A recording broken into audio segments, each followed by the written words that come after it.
días, bienvenidos a nuestra iniciativa de divulgación científica, Contágiate de Ciencia, una iniciativa de charlas y actividades virtuales en estas épocas de confinamiento preventivo que les traemos a todos ustedes para que compartan en familia, puedan aprender un poquito sobre temáticas de ciencia. Recordemos que trataremos temas de astronomía, de geología, de astrobiología y tendremos pues invitados especiales también de otras áreas quienes nos contarán sobre temas maravillosos de ciencia. La idea es seguir divulgando ciencia a través de estos medios. Estamos con la doctora Catalina Suárez, ella es nuestra invitada de hoy. Catalina, ella es geóloga de la Universidad Nacional de Colombia, tiene un doctorado en Ciencias Naturales con orientación en Paleontología de la Universidad Nacional de La Plata en Argentina y actualmente se desempeña como paleontóloga trabajando en el Museo Geológico Nacional que le pertenece al Servicio Geológico Colombiano y valga la pena resaltar, pues es gratuito, así que ustedes si nunca han ido al museo pues deberían aprovechar, vayan, allá estará Catalina y otro equipo de expertos en geología atentos a resolver sus dudas, ¿vale? Entonces, pues bueno, les damos la bienvenida nuevamente a Contágiate de Ciencia, una iniciativa del Grupo de Ciencias Planetarias y Astrobiología de la Universidad Nacional para hacer divulgación científica virtual. Entonces, Catalina, ¿cómo estás? ¿Qué tal? ¿Cómo te ha ido? Hola David, buenos días. Bien, aquí acostumbrándonos al encierro un poquito y tratando de aprovechar el tiempo. Eso está muy bien. Y mira, de verdad te agradecemos muchísimo que nos acompañes el día de hoy. Así que cuando quieras puedes comenzar tu presentación y recuerden, al final haremos una pequeña reseña sobre los libros y las lecturas recomendadas tanto por nuestra experta Catalina Suárez como por David Tovar, que soy yo. Aquí estaremos dando algunas recomendaciones de libros para que ustedes puedan leer en familia y puedan pasar un rato agradable, ¿vale? Entonces, Catalina, pues bienvenida, por favor, comienza cuando quieras. Gracias, David. Vamos a compartir aquí. ¿Listo? Bueno, yo quería hoy hablarles sobre la paleontología en general. Yo sé que todos tenemos como una idea más o menos de qué es la paleontología, pero generalmente tenemos algunas como falsas ideas o nos sesgamos mucho a lo que son los dinosaurios. Cuando cada vez que me preguntan a mí, ¿qué haces? ¿A qué te dedicas? Yo soy paleontóloga. Ah, ¿estudias dinosaurios? No, pues no todos los paleontólogos estudiamos dinosaurios. La paleontología está mucho más allá de eso. Y esa idea más o menos nos la han vendido, más que todo Hollywood, con Jurassic Park. No es que esté mal Jurassic Park, simplemente es que todo, bueno, a pesar de que tiene algunos errorcitos, pero no todo lo que respecta a la paleontología son dinosaurios. También nos han vendido algunas ideas erróneas, por ejemplo, pues hay muchos errores en producciones hollywoodenses en las que aparecen como dos dinosaurios. Siempre tiene que haber un dinosaurio, entonces lo meten donde sea, así esté errado en la época y el lugar en el que se contextualiza la película. Pero entonces la paleontología va mucho más allá de eso. Y eso les voy a hablar, de qué se trata la paleontología, qué estudia la paleontología, cómo fue más o menos el desarrollo histórico de la paleontología y cómo es ahora. Entonces vamos a empezar con una pequeña definición de lo que es el fósil. El fósil, pues si nos vamos como a su etimología, pues vamos a tener aquí una definición que es básicamente como lo que se excava del suelo.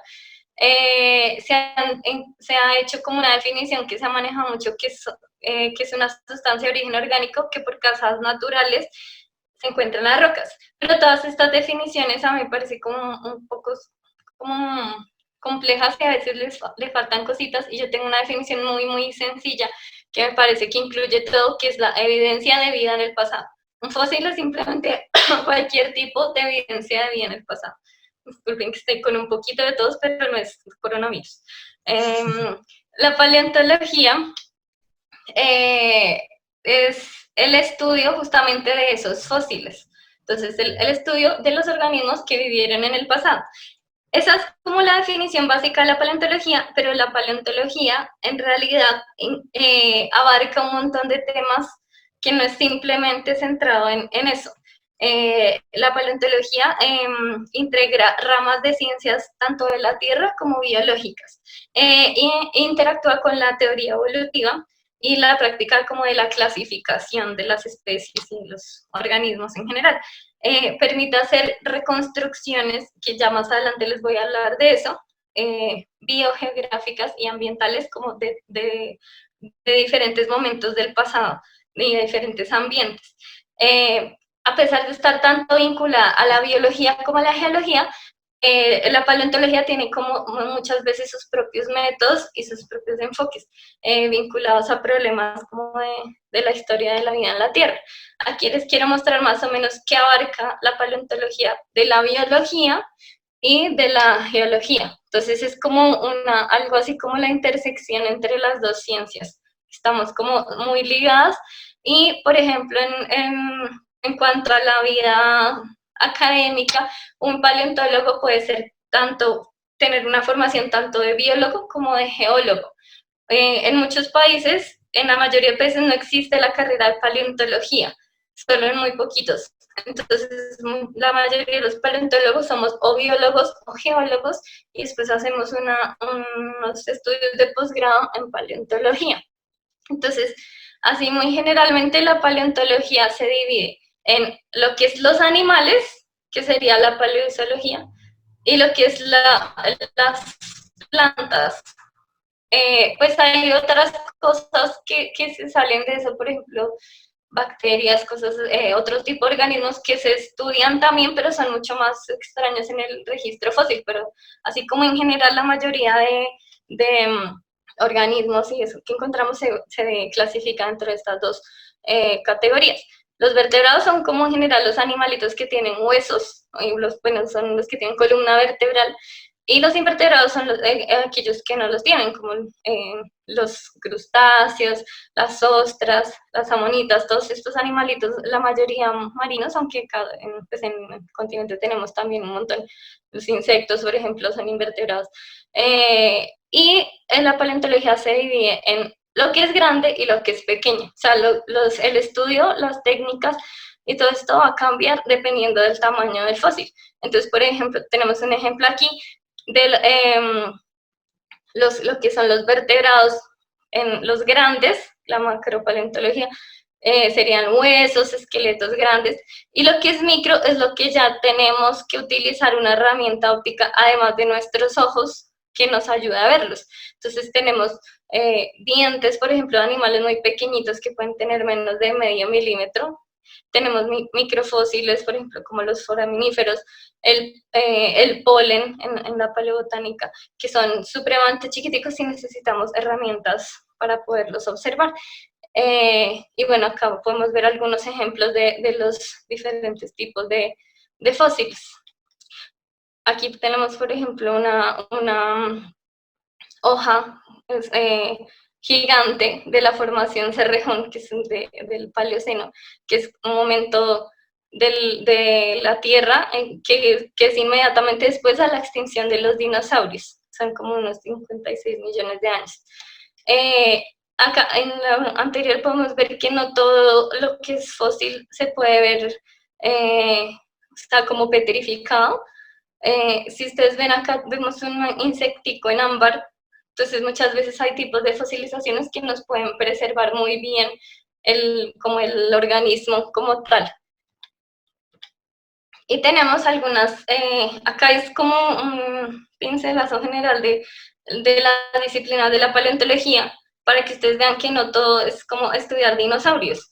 Entonces, así como en la biología tenemos un montón de especializaciones, el que estudia las serpientes, el que estudia los peces, el que estudia los manatíes, así también pasa en la paleontología. Yo soy paleontóloga, pero yo no sé todo. Si tú me preguntas sobre reptiles marinos, yo probablemente te puedo decir la generalidad, pero si me vas a preguntar algo que yo te pueda aportar, pregúntame sobre mi especialidad, que son los mamíferos. Entonces, así pasa como en todas las disciplinas. Y también tenemos otros estudios especiales que no estudian como tal el organismo, sino como su contexto, los procesos que hicieron que se fosilizara. Por ejemplo, tenemos la ignología, que son el estudio de las huellas y de las madrigueras y de todos los rastros que han dejado los fósiles, eso es muy común ese estudio. Por ejemplo, la escatología, que es una cosa muy particular, que es el estudio de los coprolitos, del popo fósil. Entonces muchas veces uno se encuentra fosilizados esos, sí, los bollitos de organismos que vivieron en el pasado, y esto nos sirve para estudiar, por ejemplo, qué comían. A veces queda, si es como un carnívoro, puede quedar muchas veces restos de dientecitos o de huesitos de los organismos que se comieron. Hasta incluso si son muy recientes, se puede encontrar hasta pelo y todo eso. Entonces, va a ser así como muy general, hablarles un poquito como de la historia de la paleontología, cómo llegamos aquí a todo esto. La historia de la paleontología es larguísima, se remonta hasta, no digo de la paleontología del registro fósil, sino como de la interacción del ser humano con los fósiles. Entonces, por ejemplo, tenemos evidencia de amonitas del Jurásico y algunas conchitas de bivalvos en un asentamiento en Alemania de hace 75.000 a 100.000 años. Entonces ahí teníamos como fósiles que se encontraron en un asentamiento, no se sabe bien para qué los usaban y por qué los tenían, si los estudiaban o simplemente eran de adorno, no se sabe. Tenemos otras colecciones, así como por ejemplo en una urna funeraria de la Edad de Bronce se encontraron también algunos restos de conchitas. Esas son como las evidencias más antiguas, pero después ya se sabe que, por ejemplo, los griegos, Xenófanes, Aristóteles, Heródoto, ya habían empezado a hacer interpretaciones de qué era eso. O sea, ellos encontraban los organismos en las rocas y se encontraban, por ejemplo, en una montaña muy alta, organismos marinos. Y entonces ellos decían, ¿pero qué es lo que está pasando ahí? Entonces ellos pensaban que en otro momento de la historia de la Tierra, esas montañas estuvieron cubiertas por mar y hubo como periodos de inundación y sequía. Entonces ellos ya hacían como una interpretación de qué pudo haber pasado y cómo llegó eso ahí. Después se empezaron a tomar los fósiles como algo que se llamaba, después como hasta el principios del siglo XVII, eran considerados como juegos de la naturaleza. Esto mucho iba muy influenciado por la religión, por ejemplo, porque pues, por ejemplo, todo lo que había hecho Aristóteles y todas esas interpretaciones permaneció oculto como hasta la mitad del siglo XVII, o sea, porque era como que se contradecía un poco con las creencias, o pues con lo que se interpretaba en ese momento del origen de la Tierra y todo eso. Después vamos a ver que hay algunos, a partir del siglo XVII ya se empiezan a hacer con muchas interpretaciones. Por ejemplo, existen muchos nombres, Palistis, Tenno, Hooke, Reigenster, bueno, Buffon, Linneo, que son un montón de personas que hicieron interpretaciones y que empezaron a estudiar los fósiles como tal. Por ejemplo, se dieron cuenta que los esqueletos y las conchas se preservaban por mineralización, o sea, que el huesito se transforma en un mineral y hace que se preserve, que la tierra se formaba, se depositaban, la vida, los registros de vida se depositaban como en capas en las rocas, y que había como una superposición de estas. Todo esto también se interpretaban como periodos de inundación. Estuvo también como un poquito influenciado por lo del diluvio de la Biblia, pues porque pues era como la idea que ellos tenían en ese momento, entonces trataban como de acomodarla como iba ahí el diluvio, entonces se podía mezclar un poquito esas hipótesis. Y después ya viene como el periodo científico, que es cuando ya, por ejemplo, llega Linneo, que él hace como pone como unas normas, unas reglas para la clasificación de las especies, para nombrarlas, todo esto. También se empieza a ver como que esto del diluvio no es tan así, sino más bien como que se interpreta que hubo ingresos y regresos del mar, ingresiones y transgresiones, o sea, que el mar entraba y salía, y entonces ahí depositaba los fósiles, los organismos, y después se iban, y había sequía. Entonces eso era como un poquito más parecido. Y se empiezan a proponer como las épocas de la historia en la Tierra, como a dividir el tiempo geológico. Hay una cosa muy importante que es el señor Smith, que vive entre 1769 y 1839, que empieza a darse cuenta que los capas de las rocas tienen un determinado contenido de fósiles que no se repite. Entonces, como aquí en esta capita encuentro esta especie, pero en la siguiente ya no está, hay otra cosa diferente.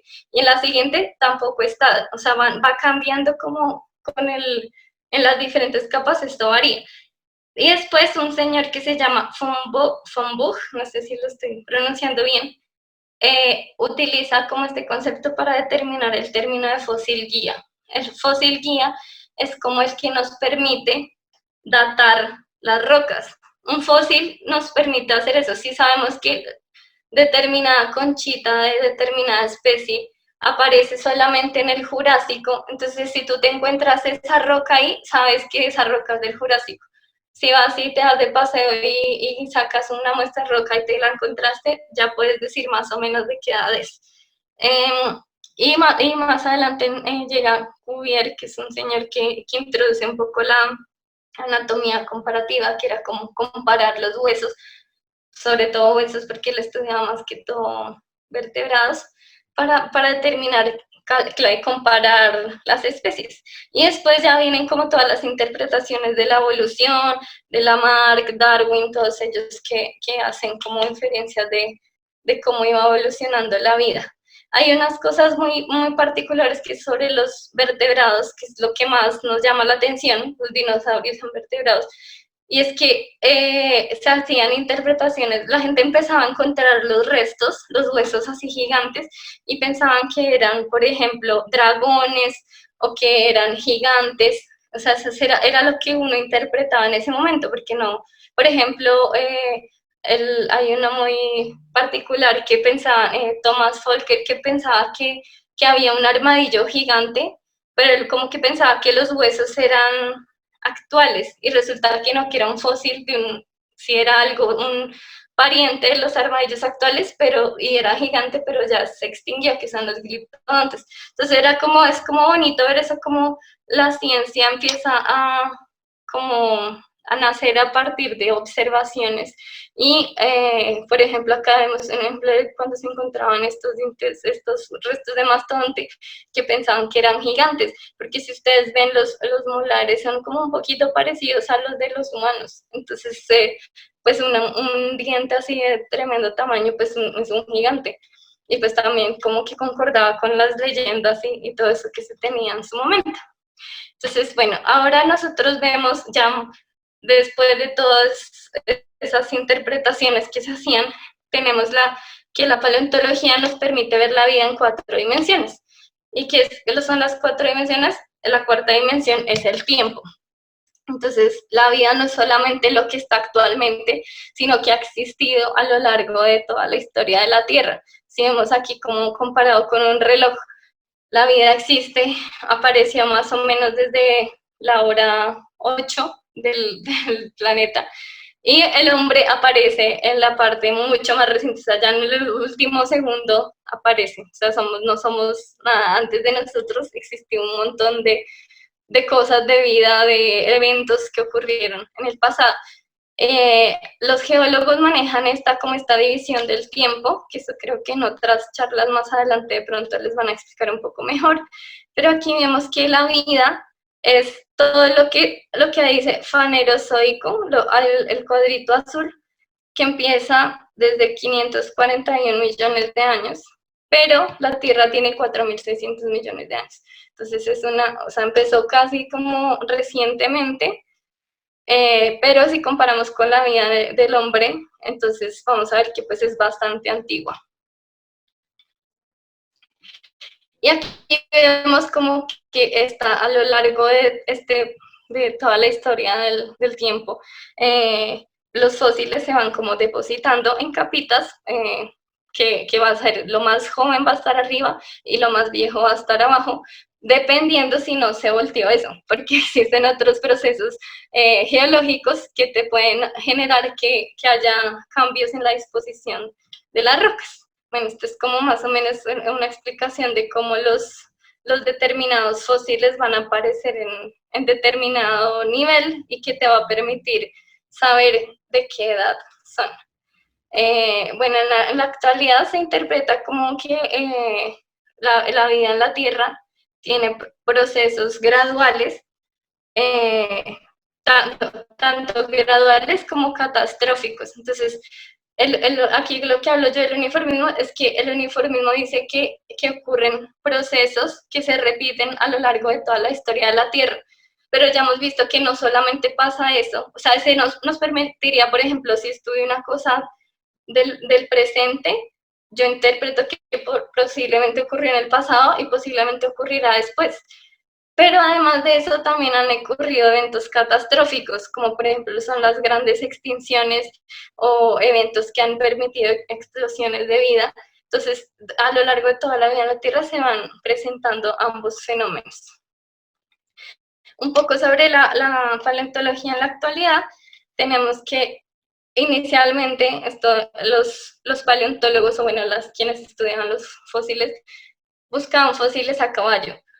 Por eso es que antes se conocían más los dinosaurios, los mastodontes, las cosas grandes, porque tú desde el caballo no puedes ver cosas pequeñas. Después el paleontólogo se bajó del caballo y empezó a buscar cosas a pie, y ya empezaron a aparecer cosas más pequeñas. Pero ahora los paleontólogos nos tiramos al piso y buscamos arrastrados por el piso, y ahí encontramos cositas como lo que son los dientecitos, cosas pequeñas. No todo lo alcanzamos a ver, pero sí muchos. Entonces, bueno, acá un poquito sobre el método de colección, cómo tenemos que hacer como cuadrículas para poder ubicar dónde está cada hueso y poder hacer unos mapas y poderlos interpretar. Los huesos que son más grandes y frágiles los envolvemos en chaquetas de yeso para poderlos transportar de forma segura. Acá un poco sobre cómo hacemos para encontrar los fósiles chiquititos.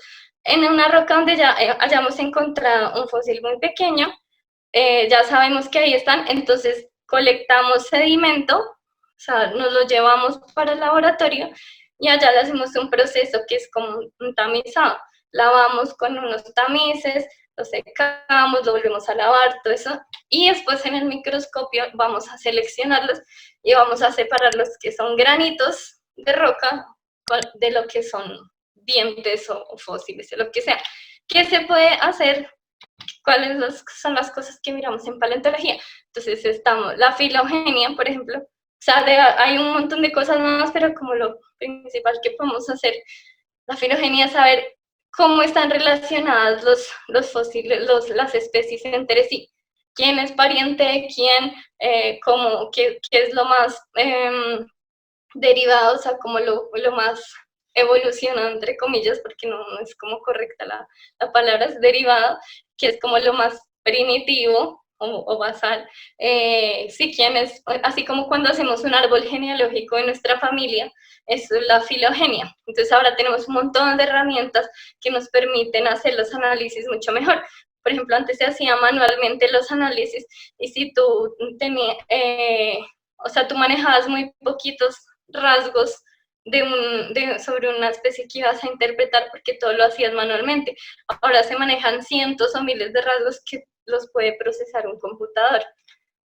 Hacemos la paleobiología, que es básicamente enfocado a mi área, sería el estudio, por ejemplo, de los huesos o de los dientes, que nos van a permitir, a través de ciertos rasgos de la morfología o de, por ejemplo, marcas en los dientes, nos va a poder ayudar a hacer reconstrucciones tanto de ambiente como del clima. Entonces, por ejemplo, si comía ramas, si comía hojas, si comía determinado tipo de alimento, podemos interpretar cómo era más o menos el ambiente. Por ejemplo, las hojas nos permiten, nos ayudan a interpretar temperaturas y humedad de un ambiente, y eso junto con los animalitos, con los vertebrados, por ejemplo, que le estudiemos los dientes, nos permite reconstruir todo el ambiente en el que vivían. Entonces, si podemos, por ejemplo, aquí este animalito comía solo frutas y resulta que estudias todos los animalitos de ahí, todos comían frutas.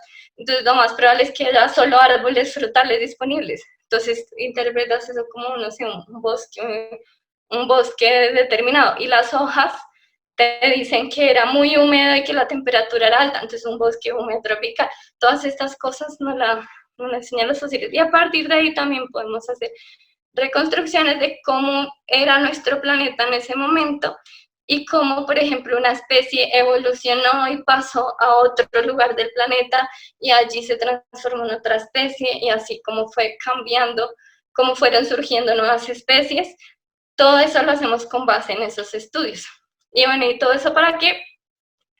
Pues simplemente entendiendo cómo fue la vida en el pasado, podemos tratar de interpretar, tratar de entender lo que ocurre ahora y tratar de prepararnos para lo que viene. Sabemos que han ocurrido muchas extinciones masivas, sabemos que los cambios climáticos han ocurrido a lo largo de toda la vida de la Tierra, cómo se han comportado las especies en estos momentos, y sabemos que ahorita vamos a vivir una serie de cambios y esto nos va a permitir prepararnos para eso.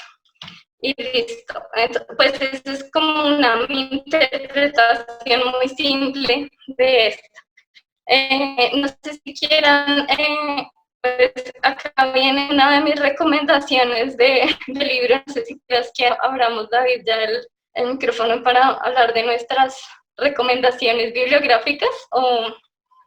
Me parece perfecto, claro que sí. Este es bueno, no sé bueno, esto, o sea, digamos, el para qué de la paleontología, yo creo que puede resumirse en eso, pero pues tiene un montón de cosas más, como cualquier ciencia, pero a mí me parece que esta es la más importante personalmente, como tratar de entender lo que puede llegar a pasar.